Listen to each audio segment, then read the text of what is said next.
Well, no shortage of frustration or even borderline depression going around right now with respect to the burn. It is most definitely a frustrating run. And, you know, all our clients, all you guys, you know, you're nice. You understand that this is, unfortunately, a part of the game that we've not been used to and a part of the game that we have not gone through very often. And quite frankly, happily, it's a part of the game that is, well, very frustrating and very depressing. But it is, every so often, this game has to remind you just how mean and merciless, as I say, sometimes it can be. And there's nothing you can do but work through it, right? I wish there was a magic formula at some point. The bad luck will break and the horses will move forward. And the one thing that is very, very important for everybody to understand, and I have to tell myself this sometimes, where am I going here? Yeah, I'm going this way. I have to tell myself this sometimes is, you know, keep doing what got you here. You don't have to reinvent the wheel.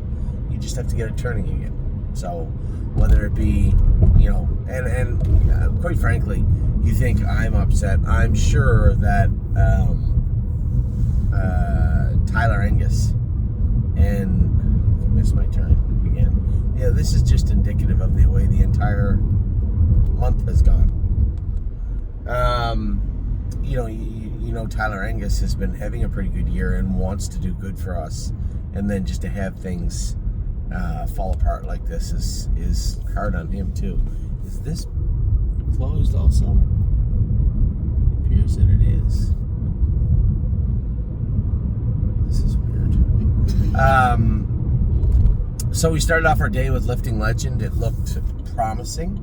Lifting Legend looked promising yesterday. You know, anytime you're on a very small track with young trotters and you're confident that yours will behave and won't act up, well, you have expectations going in, knowing the horses have been sick, but again, mostly contained in Northfield, a little bit in Pennsylvania, not as much as in Ontario, or not as much in Ontario. So again, hopeful that the horses would turn out well and race well in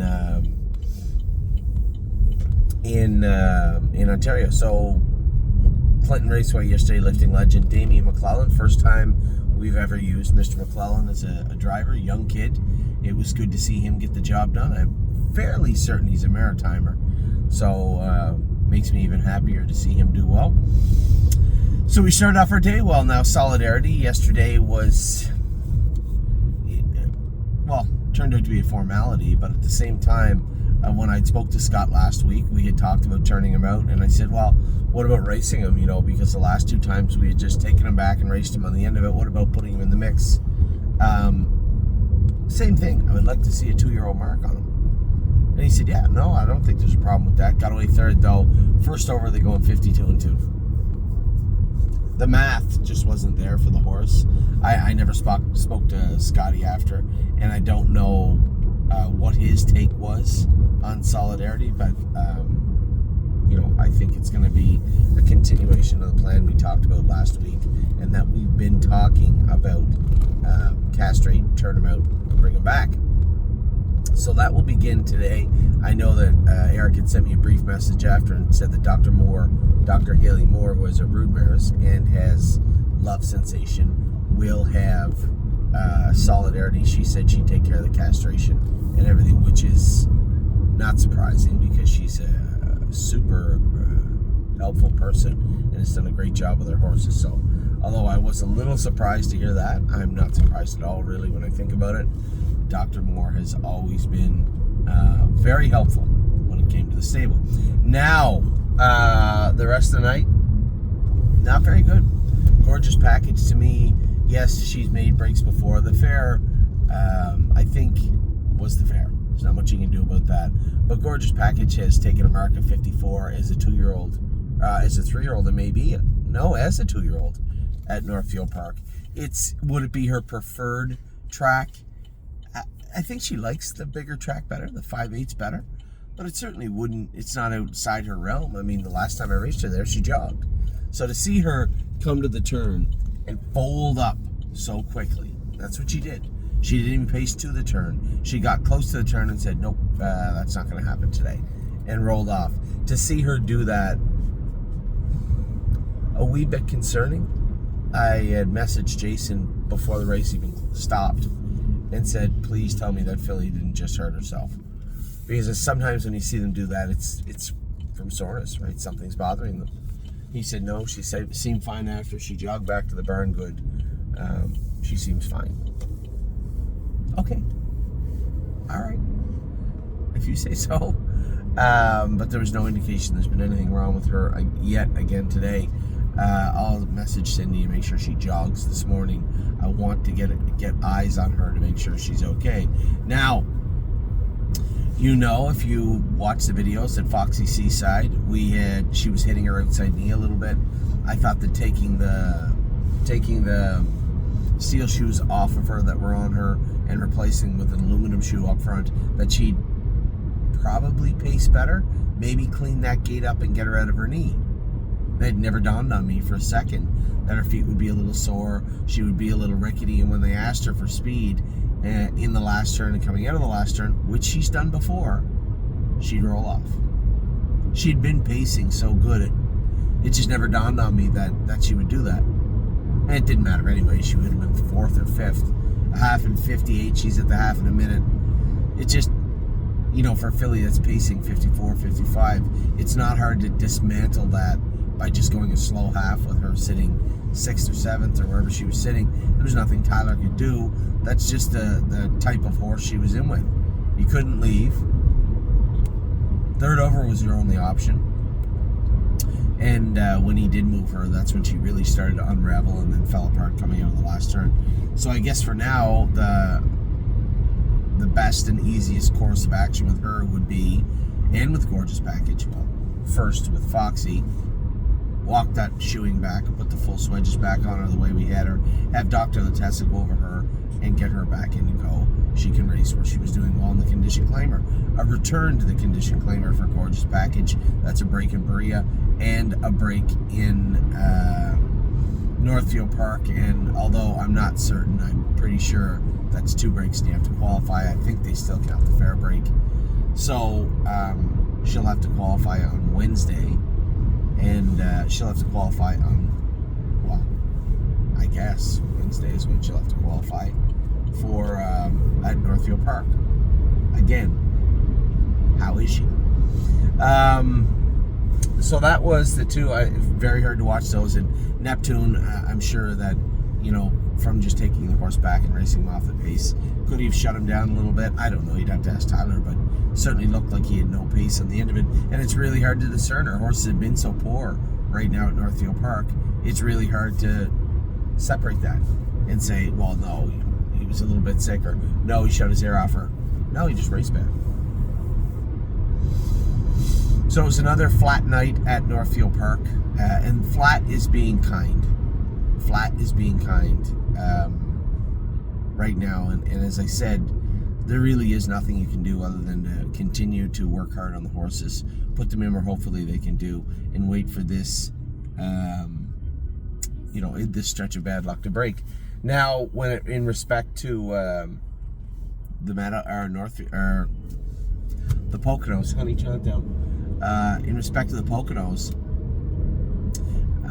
went all the way there last night, drove all the way there. Everything seemed to be going well. We got there as lifting legend race, and Solidarity, you could shake it off and say, you know, just wasn't ready to pace 52, and, you know, I guess nothing about the race was surprising. First over in 1 mile 52. Are we shocked that he didn't race well? No, not at all. So I wasn't really too concerned with that. But then to race the 2 fillies, Cherry's Girl, seemingly perfect trip following. Looks like she tied up, and Tim said that Don't Ask Again was a little crampy after. Again, when you get these weather swings, especially for trotting fillies, you know, fractious fillies to begin with. Now ours haven't been in regards to fractious, but at the same time, 2-year-old fillies and generally trotting fillies can be. A long ship in the heat, it looks like they both may have cramped up. I wasn't certain about Cherry's girl. In fact, given her last 3 weeks coming off the track, I just assumed she bled a little bit. No blood, very little mucus, very little redness, just a poor race, which fit right in with how things have been going. I tell everybody, this game, it has no problem holding you down and not letting you up. It's a wonderful, wonderful game, but at the same time, for no particular reason, the horses can race good or bad. All you can do is prepare them, put them in the right place, and expect them to do well. That has not been the case of late. Is this late? Okay, I see it. That has not been the case of late, but as I said, the only way to get through that is to put your head down and work. So following those steps, it is 4:45. Kids and I are up right now. We're going to the airport, have a 6 o'clock flight to Kentucky. My expectation is that Hanger 1 will do well today, and that the other colt will do as well as he can. He's another one, quite frankly. If he doesn't start to pan out the way we want, turn him out, castrate him. And I think that will likely be the play as we move forward. With Steady Volo, but we'll see. First week he was good. Second week, maybe not so good. But now we're on week 3 in Kentucky. Let's call it the rubber match day for Steady Volo. And for Hanger 1, a little sick. The AST, GGT was up the last time he raced. We switched things back up and got him back to an operating model where a little time on the equicizer, a little time in the field. Again, when the horses respond well to certain ways that they're being trained or raced or taken care of, then it's in your best interest to continue down that path. The first week Hanger came in short, right? By that I mean he wasn't short, but he got here short, day or two before the race. Now Eric said he's been a handful to jog. When I trained him, he was good, but we did ship him off site and put him on the walker a little more, got him a little more field time as we head into week 3. Now, again, both colts raced very good their first start, a little flatter their second start when they were a tiny bit acclimated. Now, as I said, today was more of that rubber match race for both of them today. They're going to be on their third outing today in Kentucky. I can tell you I'm cheering for them. I hope they do well. It would certainly help, right? It felt like Sunday we were making that turn with the horses just a little bit with Time Is On My Side. When you look through the Sunday list, Arrowhead Over His Head, Millie Girl made a break on Greg. The 2 fillies in Northfield were just not good. But I was trying to focus as much as I could on Time Is On My Side. It's a good race, greatest ending so-so race. And as we headed in, it just felt like maybe there was some forward movement, and that certainly was stymied yesterday with low output from the horses at Northfield Park, and then the softness of the racing with respect to the Poconos. So our only one very good horse and one trotter that got his job done over the weekend on Saturday and Sunday. Aside from that, heading into a week knowing that things just have to turn around. So with that, I'm going to let you go. I'm going to talk to you guys later on. We'll be in Kentucky